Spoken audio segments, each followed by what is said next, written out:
Good morning, students. I am your teacher Anil sir, and today we are going to start a new chapter, which is a poem. The name of the poem, as you can see on the screen, is The Ant and the Cricket.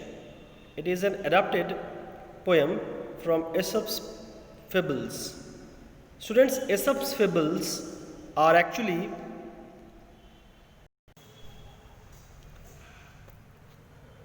the popular fables.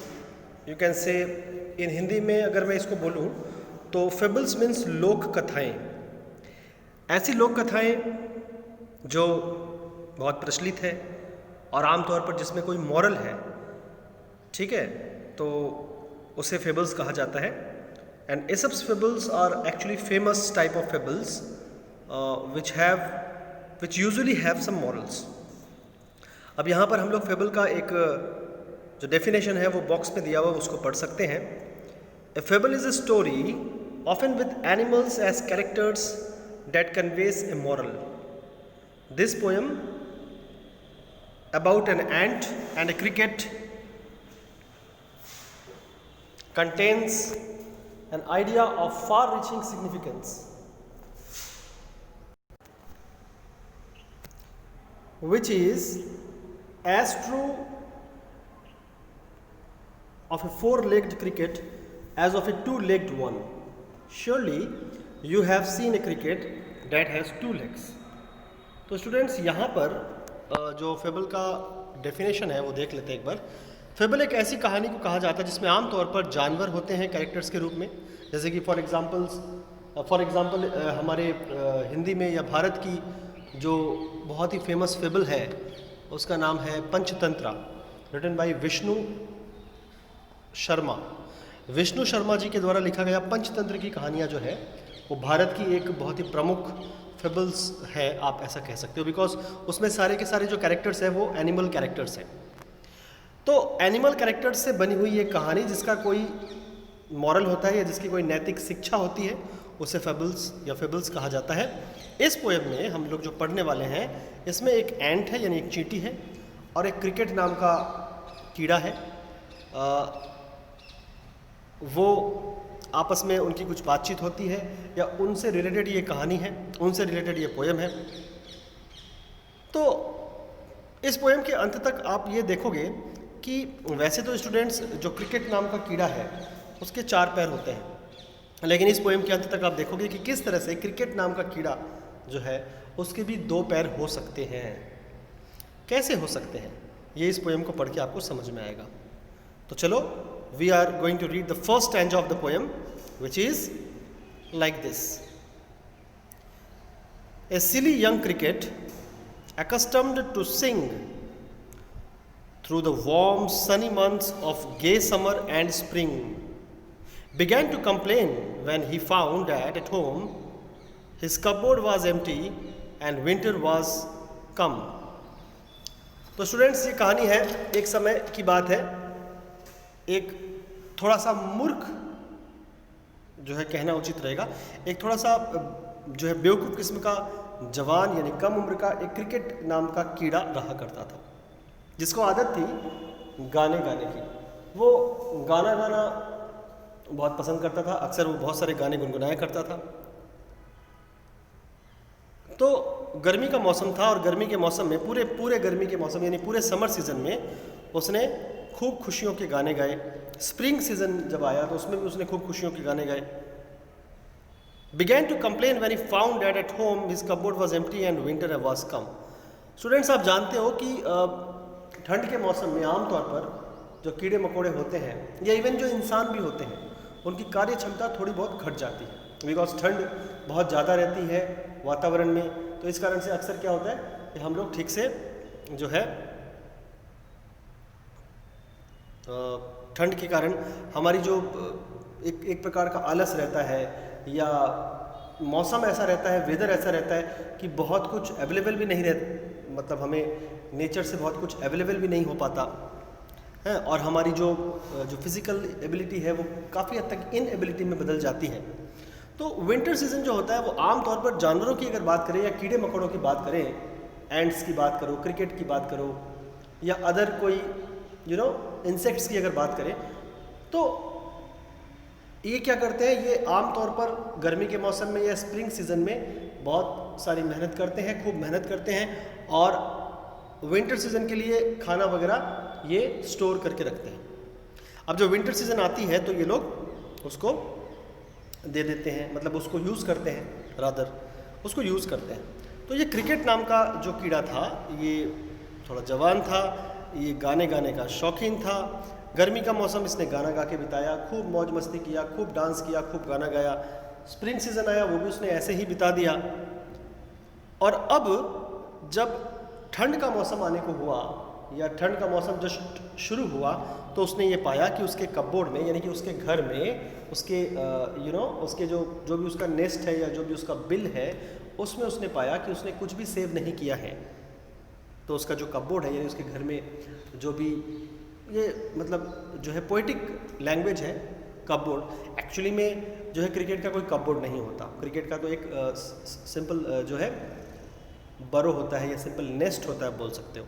तो उसने अपने अलमारी में, according to poetic language, उसने अपनी अलमारी में एक कुछ भी सेव नहीं किया था, और इस कारण से जो है गर्मी का मौसम, जो है ठंड का मौसम जो आ रहा था, वो उसको बहुत ज़्यादा टेंशन देने लगा।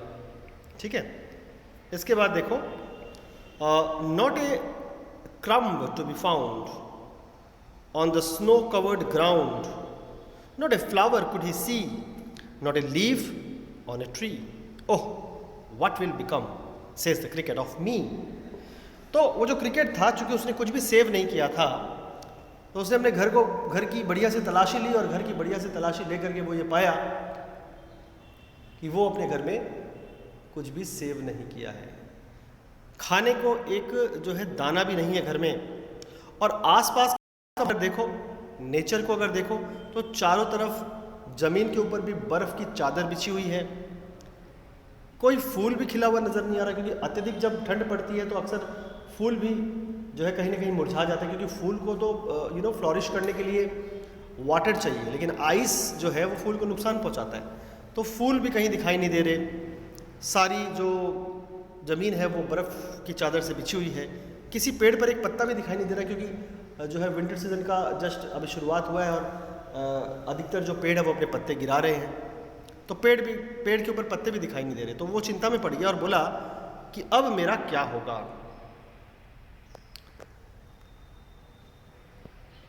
At last, by starvation and famine made bold, all dripping with wet and all trembling with cold, away he set off to a miserly ant to see if, to keep him alive, he would grant him shelter from rain and a mouthful of grain. तो students क्या हुआ देखो, उसके बाद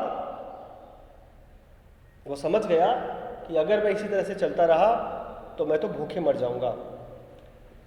अब student, famine का मतलब होता है एक प्रकार से आप सूखा पड़ना बोल सकते हो। फेमाइन वर्ड जो है उसका एक्चुअल मीनिंग है सूखा पड़ना। स्टार्वेशन मतलब उपवास करना, या ना खा करके मरने की स्थिति होना, उसको भी स्टार्वेशन बोलते हैं। एक्चुअली स्टार्वेशन का मतलब उपवास करना होता है, इन्हें ना खाए हुए रहना, और फेमाइन मतलब होता है सूखा पड़ना। पर इस जो है स्टैंजा की फर्स्ट लाइन में स्टार्वेशन का मतलब है भूखे रहना, और फेमाइन का मतलब है बुरी स्थिति। तो बुरी स्थिति के कारण वो जो भूखा रह रहा है, इससे जब आदमी अत्यधिक कष्ट सहता है तो अक्सर उसके मन में थोड़ी सी हिम्मत आ ही जाती है। तो उसके मन में एक हिम्मत आती है, और वो जो है बोलता है, ठंड के मारे कांपता हुआ वो सोचता है, वो फैसला करता है कि वो किसी अन्य कीड़े के पास जा कर के मदद मांगेगा। तो वो क्या किया, वहाँ से निकल गया, और निकल करके वो एक एंट के पास जाता है, एक चींटी के पास जाता है। और देखो यहाँ एक वर्ड लिखा हुआ है माइजरली एंट। स्टूडेंट्स, माइजरली का मतलब होता है, हिंदी में कहें तो कंजूस। एक ऐसी चींटी के पास वो जाता है खाना मांगने के लिए, हेल्प मांगने के लिए, मदद मांगने के लिए। जो चींटी जो है बहुत कंजूस है, वो जाता है और सोचता है कि चींटी अगर उसको थोड़ा बहुत कुछ दाना दे दे तो वो जिंदा रह सकता है। चींटी अगर उसको आने वाले समय में थोड़ी बहुत बारिश अगर होती है तो उसमें उससे उससे बचने के लिए अगर उसको वो रहने का स्थान देती है या थोड़ा सा खाने का दाना देती है तो उसको बहुत ज़्यादा राहत मिलेगी और वो बच जाएगा। He wished only to borrow. He wished only to borrow. ठीक है, he would repay it tomorrow. If not, he must die of starvation and sorrow. Says the ant to the cricket. I am your servant and friend. उसने बोला, उसने सोचा कि मैं जाकर के चींटी से सिर्फ उधार ही मुझे मांगना है, मैं चींटी से उधार मांगूंगा। ऐसा नहीं है कि मैं चींटी से ग्रेन ले लिया, मीन्स फूड पार्टिकल्स ले लिया या शेल्टर लिया और उसके बदले उसको रिपे नहीं करूँगा या उसको वापस नहीं लौटाऊंगा। उसने ये सोचा कि मैं उससे उधार लूँगा और अगले दिन, मतलब with in a few days, after a few days, जब मैं मेरे लिए जब जो है प्रकृति सुटेबल होगी तब मैं उसको लौटा दूँगा। और अगर ऐसा मैंने नहीं किया तो सीधी सी बात है कि मैं दुख के मारे और भूख के मारे मर जाऊंगा। ये बातें उसने जो सोची थी एंट को कही। उसने एंट को ये कहा कि मुझे जो है कृपया करके थोड़ी सी रहने की जगह और थोड़ा सा खाना आप दे दो, मैं आपको कल लौटा दूंगा। अगर ऐसा आपने नहीं किया मेरे साथ तो मुझे तो भूख के मारे और दुख के मारे मरना ही होगा। ये सुन करके एंट ने क्रिकेट को क्या जवाब दिया, देखो, I am your servant and friend, मैं तुम्हारी एक तरह से नौकर भी हूं और तुम्हारी दोस्त भी हूं। But we ants never borrow, we ants never lend, but tell me dear cricket, did you lay nothing by when the weather was warm. बड़ा ही डिप्लोमेटिक जवाब दिया किसने, उस एंट ने। एंट ने बोला कि मैं तुम्हारा दोस्त भी हूं और एक तरह से तुम्हारा सेवक भी हूं, लेकिन हम चींटियों की एक आदत है, हम चींटियों की एक आदत है और वो आदत ये है कि हम चींटियां किसी को उधार नहीं देती और न ही किसी से उधार लेती है। लेकिन तुम मुझे एक बात बताओ क्रिकेट, कि तुम जब वेदर गर्म था, जब गर्मी का मौसम था या जब स्प्रिंग सीजन आया था, उस समय तुमने क्या अपने लिए कुछ भी छोड़ा नहीं, कुछ भी साइड में बचत करके नहीं रखा? ये बात जो है क्रिकेट ने एंट को पूछी। तो देखो एंट ने क्या जवाब दिया। कोथ द क्रिकेट, रादर क्रिकेट ने क्या जवाब दिया। कोथ the cricket, not I, my hurt was so light that I sang day and night, for all nature looked gay. You sang, sir, you say? Go then, says the ant, and dance the winter away. तो देखो बहुत ही अजीब सा जवाब उस एंट के द्वारा cricket को मिला जब क्रिकेट ने अपनी हकीकत बताई। तो क्रिकेट ने ये बोला एंट के सवाल पर कि नहीं, मैंने गर्मी के मौसम में या वसंत ऋतु में, मतलब मैंने गर्मी के मौसम में या अन्य ऋतु में, ठंड के पहले वाली जो भी ऋतुएं आती है उसमें मैंने कुछ भी सेव नहीं किया, क्योंकि मैं बहुत खुश मिजाज था उन दिनों और मैं दिन भर रात भर गाना गाया करता था, क्योंकि चारों तरफ हरियाली छाई हुई थी और मुझे नेचर या प्रकृति जो है वो हरी भरी लगती थी और चारों तरफ खुशियों का माहौल था, किसी चीज़ की कोई कमी नहीं थी। तो मुझे उस समय का जो टाइम था वो मैंने हंसी खुशी मौज उड़ाते हुए बिताया। तो इस बात पर क्रिकेट ने पूछा, एंट ने पूछा जो है क्रिकेट को कि तुम दिन रात गाना ही गाते रह गई, यही तुम्हारे कहने का मतलब है ना? या तुम दिन रात गाना ही गाते रह गए क्रिकेट, क्या यही तुम्हारे कहने का मतलब है? तो ठीक है, अगर ये है तो तुम जाओ यहाँ से और इस विंटर में भी इस विंटर को भी डांस करके और गाना गा करके निकाल दो। Thus ending, he hastily lifted the wicket and out of the door turned the poor little cricket. Folks call this a fable. I will warrant it true. Some crickets have 4 legs and some have 2. तो students देखो क्या इस poem का अंत होता है। इस poem का अंत भी बड़ा अजीब होता है। इस पोएम के अंत में आमतौर पर हम लोग उम्मीद कर रहे थे अब तक कि वो जो एंट है वो क्रिकेट की मदद करेगा, क्योंकि कोई बहुत बड़ी बात नहीं थी एंट के लिए क्रिकेट की मदद करना, क्योंकि उस एंट्स बहुत मेहनती होते हैं और एंट्स हमेशा सेविंग करके रखते हैं, ये हम सभी जानते हैं। तो बहुत बड़ी बात नहीं थी एंट के लिए कि वो उसको जो है मदद करता। लेकिन देखो होता कुछ अलग ही है। इस कहानी के या इस फिबल के या इस पोएम के एंड में कुछ और ही होता है। क्या होता है देखो कि इस पोएम का एंड इस तरह से हुआ कि वो जो क्रिकेट था उसके मुंह पर एंट ने दरवाज़ा बंद कर दिया। उसके मुंह पर एंट ने अपने घर का दरवाज़ा बंद कर दिया, क्योंकि एंट को ये समझ में आ गया था कि ये क्रिकेट जो है वो बहुत ही आलसी किस्म का और बहुत ही लापरवाह किस्म का है।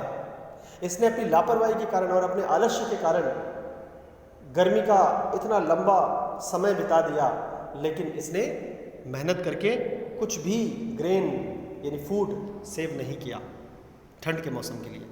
तो इसलिए जो है कहीं ना कहीं एंट को ऐसा फील हुआ। देखो वैसे देखा जाए तो अगर इंसानियत की बात की जाए, नैतिकता की बात की जाए, तो एंट को क्रिकेट की मदद करनी चाहिए थी, क्योंकि वो मुसीबत में था। लेकिन वो मुसीबत में क्यों था, इस बात का अगर आप जवाब देखने की कोशिश करो तो आपको जवाब ये मिलेगा कि एंट मुसीबत में इसलिए था क्योंकि उसने मेहनत नहीं की थी। उसने वो समय जो था वो मौज उड़ाने में बिता दिया। गर्मी का मौसम 3 महीने 4 महीने काफ़ी लंबे समय का रहता है, 3-4 महीने तक उसने कुछ भी काम नहीं किया। ये बहुत शर्म की बात थी। तो एक कठोर फैसला लेते हुए एंट ने उसके मुंह पर दरवाज़ा बंद किया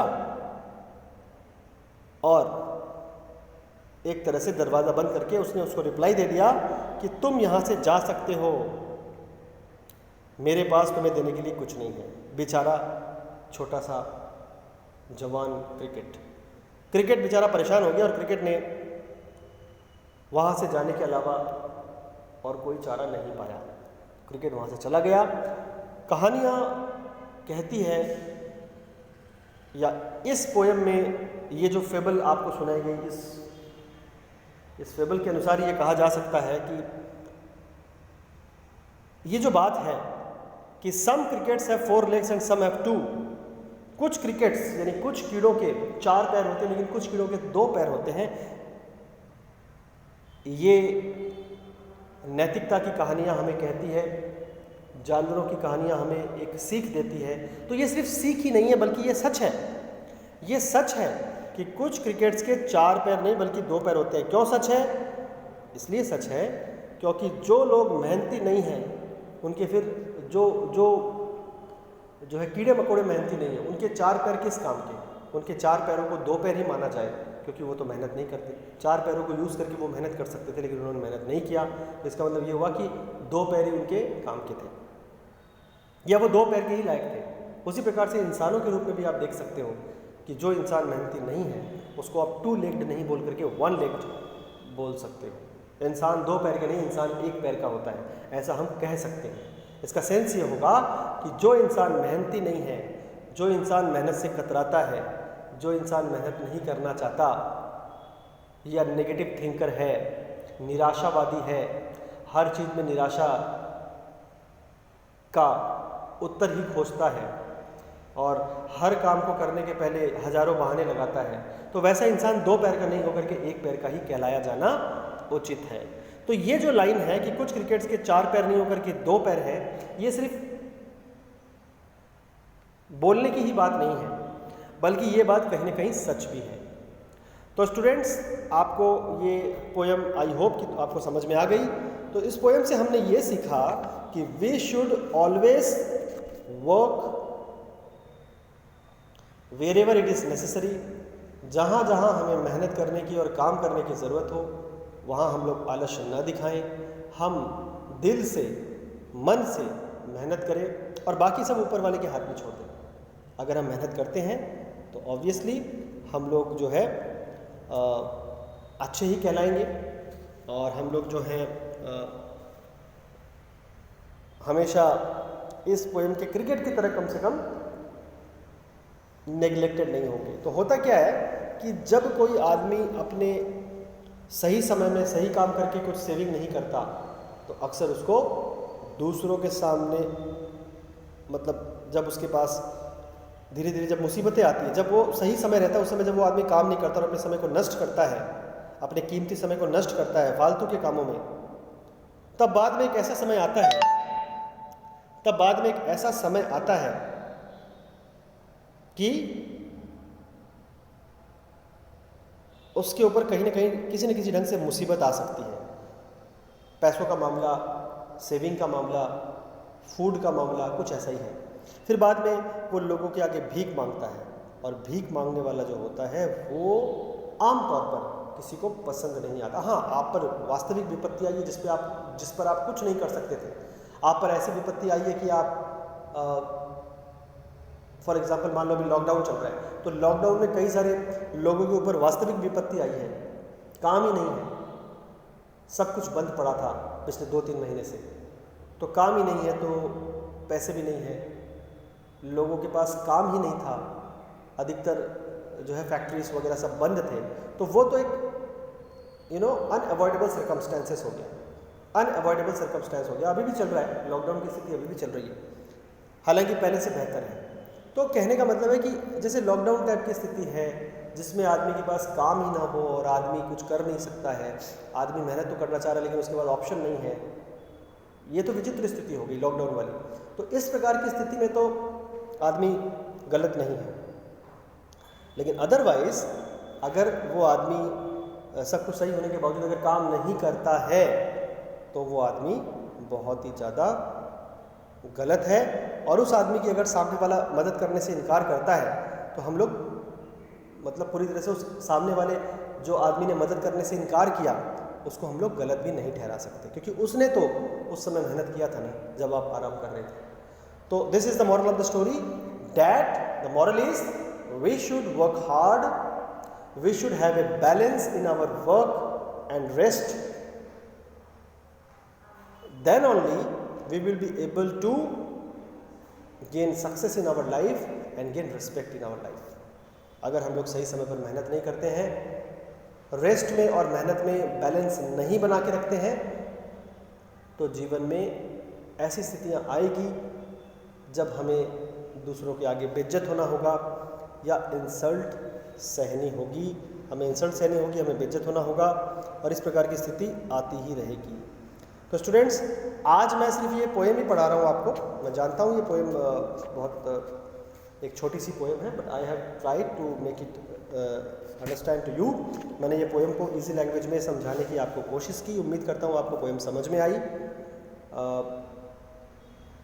आप अपनी टेक्स्ट बुक को दोबारा देखो, इस पोएम को दोबारा पढ़ो, और ऑब्वियसली वर्ड मीनिंग्स आप नोटबुक में लिख लो। So word meanings is your homework.